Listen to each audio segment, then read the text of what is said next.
Giving a gift? Let's make it extra special, making a Khatam gift tag. Okay, so first things first, what we're going to need is cardstock paper, some recycled cardboard, so maybe your cereal box, some thread, maybe some beads, and a stencil and some paint. We're gonna cut 2 squares out of our pieces of cardstock. You might want to think about what size your gift tag is gonna be. Right now I'm making a 3.5 inch or 8.89 centimeters. And you could use a scissor, but I have this handy paper cutter with me. Next, what we're gonna do is we're gonna take our squares and we're gonna just draw a diagonal from one end to the other. And you're gonna do that on both sides. So you'll have an X in the middle and another X on this one. Okay, and then you're gonna find the middle of this square. Mark that on both sides. You'll notice that your lines will intersect in the middle. Okay, let's do the same thing on the other one.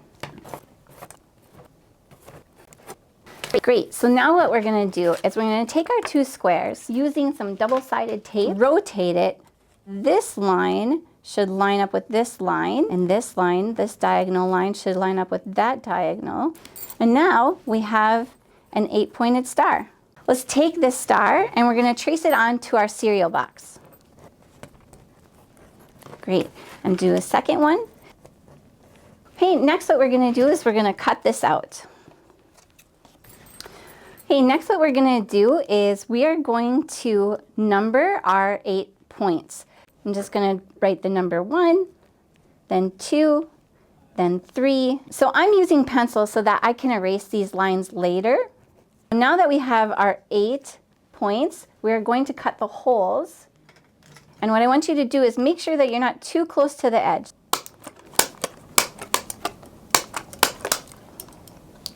All right, so the reason why that we cut out 2 of these is so that you don't see the back of my recycled cardboard.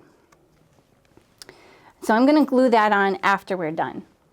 The next step is we're going to paint this using a stencil to create a repeated pattern. Put something down on your table to cover it. I'm using this stencil, it's a Moroccan trellis. Paint and a little bit of water. Now I like to tape it down so it doesn't move. I might put a little tape on the, all right. Using a sponge, I'm just gonna dab, dab, dab.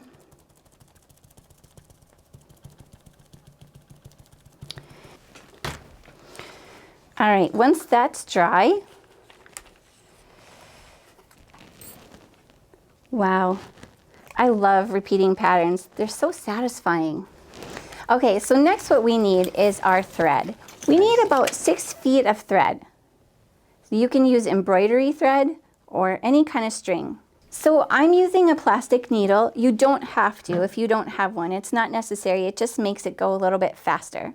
All right, so I'm going to make sure that I have a little tail and it's not tied at the end, it's just loose. So grab your thread, put it on a needle, a plastic one if you have it, and we're gonna start by going out from the bottom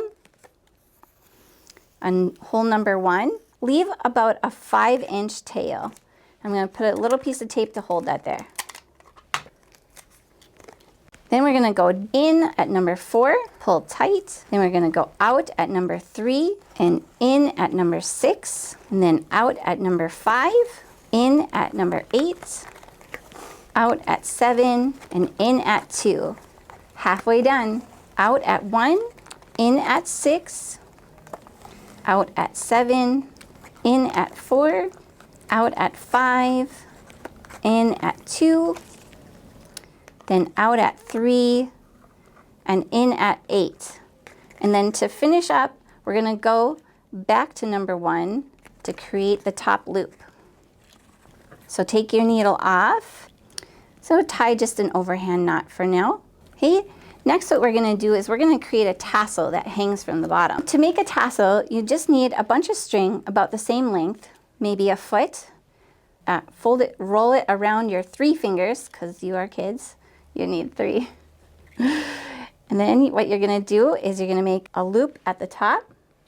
So you can use same color thread or a different color thread, it's your choice. Tie that loop up at the top. And tying takes time. Using two different colors helps to like show.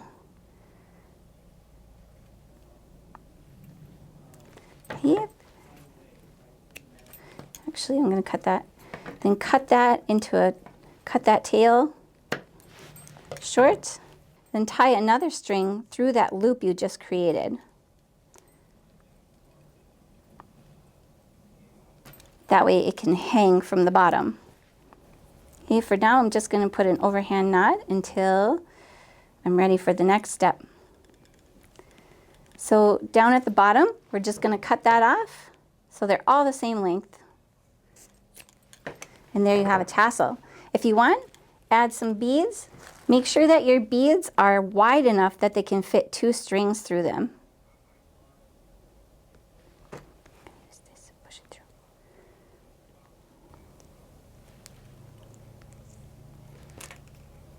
Okay, and then what I'm going to do is I'm just going to tie it through the bottom hole.